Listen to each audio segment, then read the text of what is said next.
بسم اللہ الرحمن الرحیم اعوذ باللہ من الشیطان الرجیم بسم اللہ الرحمن الرحیم۔ عزیز طلبہ کرام، آج ہم اصول الفقہ المظفر کا 44واں درس پڑھنے جا رہے ہیں، اور آج ہم انشاءاللہ ان 3 مقدمات میں سے آخری مقدمے کو بیان کریں گے جس کو مرحوم مظفر نے ابتدا میں بیان کیا تھا کہ اس باب میں انشاءاللہ میں 3 طرح کے مقدمات بیان کروں گا، جس میں سب سے پہلا مقدمہ تھا کلمہ امر کو بیان کرنے کے حوالے سے، اور دوسرا اس بارے میں تھا کہ امر میں جو ہے وہ الوف کا ہونا معتبر ہے، جس کو ہم نے دلیلوں کے ساتھ بیان کر دیا۔ آج بیان کرنے جا رہے ہیں تیسری چیز کو، یہ بھی تقریباً دوسری بحث کے ساتھ ہی مربوط ہے، اور یہاں پہ جو امر کا معنی لیا جا رہا ہے، جس طرح میں نے کل بھی بیان کیا، امر سے مراد بمعنی طلب ہے، بمعنی شے ہماری مراد نہیں ہے۔ امر کا وجوب پہ دلالت کرنا، آیا امر وجوب پہ دلالت کرتا ہے یا وجوب پہ دلالت نہیں کرتا؟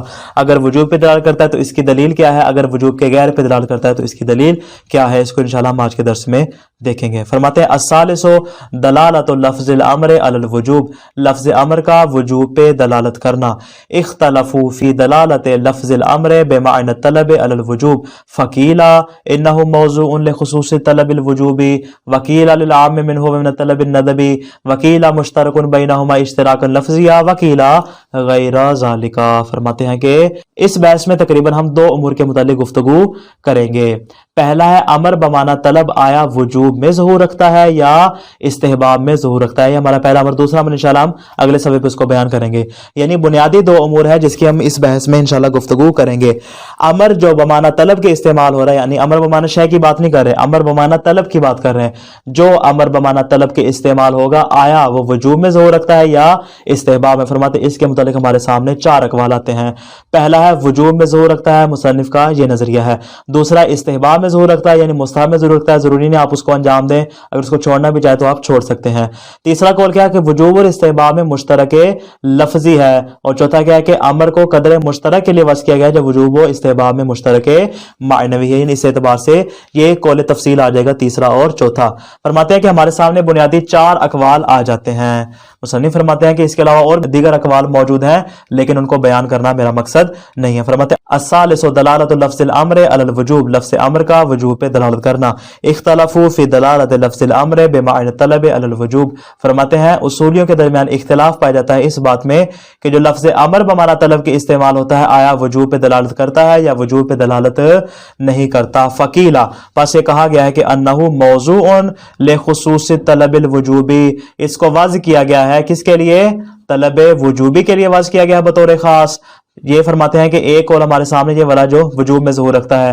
وکیل للعام منہ، دوسرا قول ہمارے سامنے کیا آتا ہے کہ للعام منہ، اس کو بطور عام کے وضع کیا گیا ہے کہ جو وجوب کو بھی شامل ہے ومن الطلب الندبی، اور استحباب کو بھی شامل، یعنی ان کے درمیان کیا ہے؟ قدر مشترک پائی جاتی ہے جو کہ چوتھے قول میں بیان ہوئی ہے۔ وکیلا، اور ایک اور قول بھی ہمارے سامنے موجود ہے کہ مشترک بینہما اشتراکا لفظیا، کہ ان کے درمیان کیا پایا جاتا ہے؟ اشتراک لفظی پایا جاتا ہے۔ وکیل غیر ذالک، فرماتے ہیں اس کے علاوہ دیگر اقوال بھی کہے گئے ہیں لیکن ان کو بیان کرنا یہاں پہ مقصد نہیں ہے۔ آگے فرماتے ہیں والحق عندنا انہ دال علی الوجوب وظاہر فیہ، فرماتے ہیں ہمارے نزدیک قول حق یہی ہے کہ یہ وجوب پہ دلالت کرتا ہے اور اس میں ظہور رکھتا ہے، جیسا کہ میں نے بیان کیا کہ مصنف وجوب کے قائل ہیں۔ جناب مصنف آپ وجوب کے قائل ہوئے، آپ کس طرح وجوب کے قائل ہیں؟ فرماتے ہیں اس طرح کے جہاں پر بھی ہمارے سامنے لفظ امر بمعنی طلب کے آ جائے، اگر تو وہ قرینے سے خالی ہوگا، اس میں کسی قسم کا قرینہ موجود نہیں ہوگا تو وہ وجوب پہ دلالت کرے گا، لیکن اگر ہمیں وجوب کے علاوہ کوئی دوسرا معنی، مثال کے طور پہ استحباب والا معنی مراد لینا ہو تو فرماتے ہیں وہاں پہ ہمیں قرینے کی ضرورت پڑے گی۔ بغیر قرینے کے جب بھی ہمارے سامنے لفظ امر آئے گا ہم اس سے کیا سمجھیں گے؟ ہم اس سے ہمیشہ وجوب کو سمجھیں گے۔ آگے فرماتے ہیں والحق عندنا انہ دال علی الوجوب وظاہر فیہ فیما اذا کان مجردا وعاریا عن قرینۃ علی الاستحباب۔ فرماتے ہیں کہ یہ وجوب پر دلالت کرتا ہے اور وجوب میں ہی ظہور رکھتا ہے، لیکن کس صورت میں؟ اس صورت میں کہ جب وہ ہر قسم کے قرینہ استحباب سے خالی ہو، یعنی کلام میں کوئی ایسا قرینہ موجود نہ ہو جو وجوب کے معنی کو ہٹا کے کسی اور معنی کو، مثال کے طور پہ استحباب کے معنی کو بیان کر رہا ہو۔ تو نتیجہ جب بھی کلام میں کوئی قرینہ موجود نہیں ہوگا تو امر ہمیشہ وجوب پہ دلالت کرے گا۔ आगे फरमा रहे व इहराज हाज़ ज़ुहूर। अब ये जो दूसरी बात है, जिस तरह मैंने अभी इब्तिदा में बयान किया कि हमारी बहस दो मकामात में है। एक ये है कि अमर का ज़ुहूर किस में है, वजूब में है या इस्तिबा में, उसको हमने अब तक साबित कर दिया।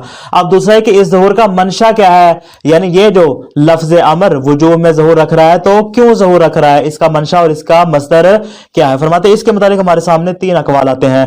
पहला है वज़ वाज़े, यानी वाज़े ने इसको वज़ ही वजूब के लिए किया है। दूसरा है हुक्म अकल, यानी अकल कहती है कि जहां पर भी लफ्ज अमर आ जाए इससे मुराद हम क्या लें, वजूब का मुराद लें। और तीसरा है मुकद्दमात हिकमत, यानी इतलाक कलाम और मुकद्दमात हिकमत। इंशाल्लाह इसकी तफसील आएगी जब हम इतलाक और तकीद वगैरह के बाब में जाएंगे, तो वहां पे मुकद्दमात हिकमत आएगी कि इतलाक, जहां पर इतलाक कलाम आ गया हमारे सामने, लफ्ज अमर आ गया तो कलाम हमें समझा रहा है कि ये वजूब को बयान कर रहा है। बहरहाल हमारे सामने तीन तरह के अकवाल आते हैं। इसी बात को मरहूम मुज़फ्फर ऊपर बयान फरमा रहे, फरमाते वा इहराज हाज़ ज़ुहूर बिहाज़ल मिक़दार काफ़िन फ़ी सिहहत इस्तिंबातिल वजूब मिन अद-दलील। फरमाते हैं कि ज़ुहूर की यही मिक़दार हमारे लिए काफी है, किस चीज में, फ़ी सिहहत इस्तिंबातिल वजूब मिन अद-दलील, कि हम दलील से क्या करें, वजूब का इस्तेमाल। सामने दलील, दलील से क्या है, आय कुरानी आ जाती है, हदीस आ जाती है, हम उसे क्या करते हैं, वहां पे अमर का सीगा मौजूद होता है, उससे वजूब के इस्तेमाल करने को फरमाते यही मिक़दार काफी है कि चूंकि वहां पे कोई करीना मौजूद नहीं, लिहाजा वहां से वजूब का माना समझेंगे। अल्लती यतज़म्मनु कलिमतुल अम्र, फरमाते हैं कि जो कलिमा अमर जिस माना को शामिल होगा हम उसी माना में उसका ज़ुहूर समझेंगे। वला यहताजु इला इस्बात मंशा हाज़ ज़ुहूर, फरमाते हैं इस अमर के मंशा को और इसके ज़ुहूर के मंशा को यहां पे साबित करने की जरूरत नहीं कि यह ज़ुहूर कहां से आया, कैसे आया। हल हुवल वज़ हो, आया वज़ की सूरत में आया, और शैउन आखर या हुक्म अकल या मुकद्दमात हिकमत और इतलाक कलाम वगैरह से हमें समझ में आया। फरमाते इस चीज को साबित करने की ला यहताज, जो हमें कोई जरूरत नहीं है। लेकिन फरमाते हैं वलाकिन मिन नाहियतिन इल्मियतिन सिर्फतिन यहसुनु अन नफहमा मंशा हाज़ा ज़ुहूर, हम क्या करेंगे, यहां पे समझेंगे इब्तिदा में कि ये वजूब जो हमें समझ में आ रहा है या दीगर अफराद के नजदीक वजूब के अलावा जो दीगर इसके मसादिक हमें समझ में आ रहे हैं, तो इस ज़ुहूर का मंशा क्या है। फरमाते हैं इसको समझना अज एतबार इल्मी हमारे लिए जरूरी है, इसलिए फरमाते हैं हम यहाँ पे इन चीजों को जिक्र करेंगे। तो हमने तीन अकवाल बयान किए। पहला कौल कौन सा था, पहला कौल ये था कि ये जो हमें वजूब समझ में आ रहा है ये वाज़े की सूरत में समझ आ रहा है। दूसरी हमने कैद लगाई थी कौन सी वाली, कि इतलाक कलाम से समझ में आ रहा है। तीसरा था हुक्म अकल। अब एक एक अकवाल को बयान करेंगे, इंशाल्लाह आखिर में मरहूम अपना नजरिया बयान फरमाएंगे। फरमाते पहला कौल जो हमारे सामने वो मशहूर कोदामा का कौल है। वो क्या कहते हैं कि अमर में वजूब के मायना को वज़ किया गया है, इस तरह के इसमें वजूब की कैद लगाई गई है, यानी कैद लगाई गई। जब वाज़े ने सीगा अमर को वज़ किया तो उसने इसमें कैद लगा दी कि अमर जहां पर भी आ जाएगा वो हमेशा वजूब के माना में इस्तेमाल होगा। कोदामा का यह कौल है। अलबत्ता साहिब किफाया ने भी इस कौल को इख्तियार फरमाया। फकद कीला, फरमाते कहा गया है, यह पहला कौल है, इन्ना मानल वजूबे माखूज़ुन कैदन फिल मौज़ूए लहू लफ्ज़ल अमरे, फरमाते हैं कि मानाए वजूब को लफ्ज़ अमर के मानाए मौज़ूउन ला में बतौरे कैद के अक्स किया गया है। यानी क्या मतलब, यानी जब वाज़े ने इसको वाज़ किया तो उसने कैद लगा दी कि ये हमेशा जब भी इस्तेमाल होगा इसको वजूब के माना में इस्तेमाल किया जाएगा, यानी वज़े वाज़े यहां पर आ जाएगी। वकीला, किला में इशारा करे दूसरे कौल की जाने। दूसरा कौल किसका है, दूसरा कौल आका ज़िया रहमहुल्लाह का है। वो क्या फरमाते हैं कि अमर की वज़ बराए तलब है लेकिन इतलाक कलाम से वजूब समझ में आता है। यानी ये क्या करे, हकीकत में नफी करे, यानी वाज़े ने इसको वजूब के लिए वाज़ नहीं किया बल्कि वाज़े ने इसको तलब के लिए वाज़ किया, जिस तरह हमने गुज़िश्ता बयान किया। लेकिन ये इतलाक कलाम है जो हमें समझा रहा है कि इससे वजूब हमें समझ में आएगा कि जहां कहीं भी लफ्ज़ अमर आ जाएगा हम उससे हमेशा किसको समझेंगे, हम उससे हमेशा वजूब को ही समझेंगे, इसके अलावा कोई दूसरा माना समझ में नहीं आएगा। इसलिए फरमा रहे वकीला, कहा गया है माखूज़ुन कैदन फिल मुस्तामल फीहे इल्लम यकुन माखूज़न फिल मौज़ूअ लहू, फरमाते अगरचे इसको माना मौज़ू ला में अख्ज़ नहीं किया गया बतौर कैद के, यानी इसी की नफी कर रहे हैं जिस तरह के पहले कौल वालों ने कहा था। फरमाते अगरचे इसमें बतौर माना मौज़ू ला के बतौर कैद के अख्ज़ नहीं किया गया, लेकिन फरमाते हैं माखूज़ुन कैदन फिल मुस्तअमल फीह, जब आप इसको इस्तेमाल करेंगे उसमें कैद है, वज़इयत में कैद नहीं बल्कि इस्तेमाल में कैद है कि जहां पर भी कलाम में लफ्ज़ अमर आ जाएगा इतलाक़े कलाम हमें समझाएगा कि ये वजूब में ज़हूर रखता है। ये दो अक़वाल जो हमारे सामने आते हैं। अब यहां से बयान कर रहा है तीसरा कौल। तीसरा कौल किसका है? तीसरा कौल है मुताखिरीन का, जो कहते हैं ना बतौर वज़ और ना बतौर इस्तेमाल, यानी ना वाज़े ने इसको वजूब के लिए वज़ किया, ना इस्तेमाल में वजूब की शर्त लगाएगी, बल्कि अमर से हमें जो वजूब समझ में आ रहा है वो बहुक्मे अकल हमें समझ में आ रहा है। अकल हमें समझा रही है कि जहां पर भी लफ्ज़ अमर आ जाता है वो हमेशा वजूब में ज़हूर रखता है। क्यों? इसलिए कि वज़इयत में तो वजूब नहीं है, ना वज़इयत में ना इस्तेमाल में है। अमर की वज़इयत की गई है ताकि जो आली है, जो बुलंद है, वो अपने से कम तर से जो बड़ा है अपने छोटे से क्या करे?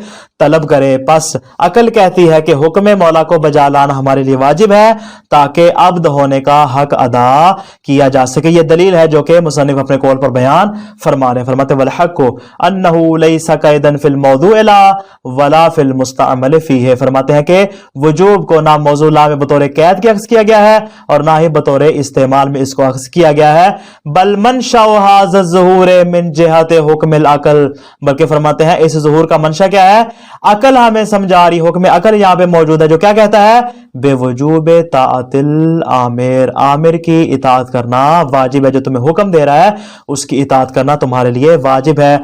अब्द के लिए जरूरी है कि वो हर हाल में हुक्म मौला को बचा लाए। फाइनल अकला यस्तकिल्लु बिलुज़ूमिल इनबिआसे अन बासिल मौला वल इंज़िजार अन ज़जरिही। अकल बतौर मुस्तकिल हुक्म लगाती, यानी अकल यहां बतौर मुस्तकिल हुक्म लगाएगी, इसको किसी और दिगर दलील की जरूरत नहीं पड़ेगी। अकल बतौर मुस्तकिल हाकिम है किस बात की? कि जब मौला तुम्हें किसी काम पे आमादा करे तो तुम्हें आमादा होना चाहिए, इम्बिआस होना चाहिए, तुम्हें वो काम करना चाहिए।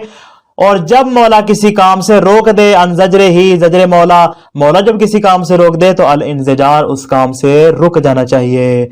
वमा अताकुम रसूल फखुज़ूहु वमा नहाकुम अन्हु फंतहू। मौला तुम्हें जिस चीज का हुक्म दे उसको तुम कर लो, जिससे तुम्हें रोक दे उससे रुक जाओ। वजह कज़ा अन लिहक्किल मौलविया वल उबूदिया, मौला का पैरोकार होने और मौला का बंदा होने का तकाजा यही है कि हम हक मौलवियत और हक उबूदियत को अदा करें।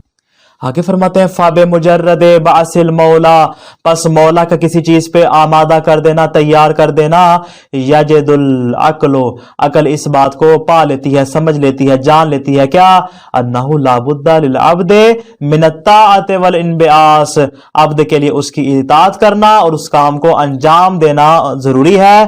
कब तक? मालम युरखिस फी तरकिही व याज़ुन फी मुखालफते, जब तक मौला उसके तर्क करने की तुम्हें रुखसत नहीं दे देता, इजाजत नहीं दे देता, या उसकी मुखालफत करने की तुम्हें इजाजत नहीं दे देता। यानी अमर करने के बाद अगर मौला उसकी मुखालफत की इजाजत ना दे और मौला उसके तर्क करने पे राजी ना हो तो उसको अंजाम देना अब्द के लिए जरूरी है, असबाबे इताअत। फरमाते हैं फलैसल मदलूल लिल लफ्ज़िल अम्र, फरमाते हैं ये बात हमें लफ्ज अमर से समझ नहीं आ रही। क्यों? यानी ना वज़ियत ना बतौर इस्तेमाल। क्यों भाई? इसको तो वज़ किया गया है किसके लिए? इल्लत तलबो मिनल आली, ताकि आली से क्या किया जाए? तलब किया जाए। मदलूल तो ये है कि आली हमेशा क्या करे? दानी से तलब करे। वलकिन अकलो, यहाँ पे ना इस्तेमाल है ना वज़ियत है, बल्कि अकल यहाँ पे हाकिम है। अकल हमें हुक्म दे रही किस बात का? हुवल्लज़ी यल्ज़मुल अब्दा अल इनबिआसा, जो अब्द पे लाजिम करार देती है, अब्द को हुक्म देती है कि तुम्हारे लिए हुक्म मौला की इताअत करना वाजिब है। वयूजिबु अलैहि ताअता लिअम्रिल मौला, और ये अकल ही है जो वाजिब करार देती है कि ए अब्द तुम्हारे ऊपर मौला के हुक्म की इताअत वाजिब है। लेकिन कब तक? मालम युसर्रिहिल मौला बितरखीस व याज़ुनु बितर्क, जब तक कि मौला रुखसत की इजाजत नहीं दे देता और तर्क करने की तुम्हें इजाजत नहीं दे देता। व अलैहि, तो नतीजा क्या हुआ? फला यकूनु इस्तेमालुहु फी मवारिदिन नदबे मुगायरन लि इस्तेमालिही फी मवारिदिल वजूबे मिन जिहतिल मानल मुस्तअमल फीहिल लफ्ज़। गौर कीजिएगा इस जुमले पे। फरमाते हैं चूंकि कि हमने इस बात की क्या लगा दी, हुक्म अकल यहाँ पे हाकिम है। इस्तेमाल वाली सूरत में वहां पे वजूब और नदब नहीं है। फरमाते हैं जब आप लफ्ज़ अमर को किसी माना में इस्तेमाल करते हैं तो फरमाते हैं वहां पे मवारिद वजूब में इस्तेमाल करना मवारिद नदब के साथ कोई तगायुर नहीं रखता, और मवारिद नदब में इस्तेमाल करना मवारिद वजूब के साथ कोई तगायुर, यानी इनका आपस में कोई ताल्लुक नहीं। क्यों? इसलिए कि मानाए मुस्तामलुन फी की दो किस्में नहीं है वजूब और नदब, बल्कि दोनों किस्में किसकी हैं? खुद अमर की किस्में हैं। अमर या तो अमर वजूबी होता है या अमर अमर नदबी होता है। अब आप बात आपके लिए वाज़ेह हो चुकी होगी। अब इबारत को जरा गौर से देखिएगा। फरमाते वालैहि, इस बिना पर जब हमने साबित कर दिया ना वज़ियत की सूरत में ना इस्तेमाल की सूरत में, तो फरमाते इस्तेमाल की सूरत में फिर यहाँ पे तगायुर नहीं आएगा। फला यकूनु इस्तेमालहु फी मवारिद नदबे, मवारिद नदबे अमर का इस्तेमाल करना ला यकूनु मुगायरन, ये तगायुर नहीं रखता, इख्तिलाफ नहीं रखता ले इस्तेमालिही फी मवारिदिल वजूब, वजूब के मवारिद में इस्तेमाल करने के साथ मिन जिहतिल मानल मुस्तामल फीह लफ्ज़, उस माना मुस्तामल के एतबार से कि जिसमें आप लफ्ज़ को इस्तेमाल कर रहे हैं। नतीजा आसान अल्फाज में आप यूं कहेंगे कि वजूब और नदब जो है वो इस माना मुस्तामल की किस्में नहीं है, बल्कि किसकी किस्में है? खुद अमर की। फलैसा हुआ मौज़ूअन लिल वजूब, फरमाते हैं कि माना मुस्तामल फी को वजूब के लिए वाज़ह नहीं किया गया, बल वाला मौज़ूअन लिल आम मिनल वजूब व नदब, ना तो फरमाते हैं कि इससे हम एक कदम आगे बढ़ते हैं बले तरक्किया, फरमाते हैं ना तो इसको वजूब के लिए वाज़ किया गया ना इसको नदब के लिए वाज़ किया गया है। लिअन्नल वजूबा व नदबा लैसा मिन तक़सीमातिल लाहिक़ति लिल मानिल मुस्तामल फीह लफ्ज़, फरमाते हैं जिस माना में आप लफ्ज़ अमर को इस्तेमाल कर रहे हैं उस माना की तक़सीमात में से नहीं है कि एक माना कर रहे एक माना वजूबी हो और दूसरा माना मानाए मुस्तहब्बी हो, बल मिन तक़सीमातिल लाहिक़ति लिल अमरे बाइदा इस्तेमालिही फी मायनाहुल मौज़ूला, बल्कि फरमाते हैं कि ये वजूब और नदब खुद अमर की तक़सीमात हैं, मानाए मुस्तामल फी की तक़सीमात नहीं है, बल्कि खुद अमर की तक़सीमात है। जब ये तक़सीमात आ जाएंगी हम कहेंगे अमर दो तरह का होता है, एक होता है अमर वजूबी और दूसरा होता है अमर नदबी। तो फरमाते हैं अमर वजूबी में देखेंगे कि हम वहां पे फिर देखेंगे कि जो अमर वजूबी है ये किस माना में इस्तेमाल हो रहा है, जो अमर नदबी है ये किस माना में, यानी इस्तेमाल का मरहला बाद में आएगा, तकसीम पहले ही हो जाएगी। तो नतीजा ये दोनों तकसीमें खुद अमर की हैं, माना मौजूला की तकसीम नहीं है। बल मिन तक़सीमात लाहिक़त लिल अमर, बल्कि फरमाते हैं ये ऐसी तकसीमात जो खुद अमर की बनती हैं बायदा इस्तेमाल फी मायना मौजूला, जब उसको माना मौजूला में इस्तेमाल किया जाए उसके बाद फिर हम क्या करते हैं इसकी तकसीम करते हैं। तो खुलासा क्या हुआ आज के दर्स का? अमर बमाना तलब किस में ज़ोर रखता है? हमारे पास चार अकवाल हैं, एक है वजूब, दूसरा इस्तेहबाब, तीसरा वजूब व इस्तेहबाब में मुश्तरक लफ्जी और चौथा है वजूब व इस्तेहबाब में कदरे मुश्तरक। इन चार अकवाल में से मुसन्निफ जो है वो वजूब वाले कौल के कायल हुए हैं और फरमाते हैं वजूब के कौल की दलील मुसन्निफ ने गुज़श्ता बयान कर दी। अब अमर बमाना तलब इसका मंशा क्या है, ये कहां से आया, ये ज़हूर जो हमें समझ में आ रहा है वजूब का? फरमाते हैं कि इसके मुतालिक हमारे सामने तीन अकवाल हैं, एक है वज़े वाज़े, दूसरा है इतलाक़े कलाम और तीसरा है हमारे सामने हुक्म अकल। मुसन्निफ के नज़दीक इन तीन अकवाल में से जो हुक्म अकल है उसको मुसन्निफ कबूल फरमाते। क्यों? इसलिए कि ना वाज़े ने इसको वाज़ किया ना इस्तेमाल करने वाले ने इसमें शर्त लगाई, बल्कि अकल हुक्म लगाती है कि जहां पर भी लफ्ज़ अमर आ जाए इताअत मौला करना अब पर वाजिब हो जाता है। वस्सलामु अलैकुम व रहमतुल्लाहि व बरकातुहू।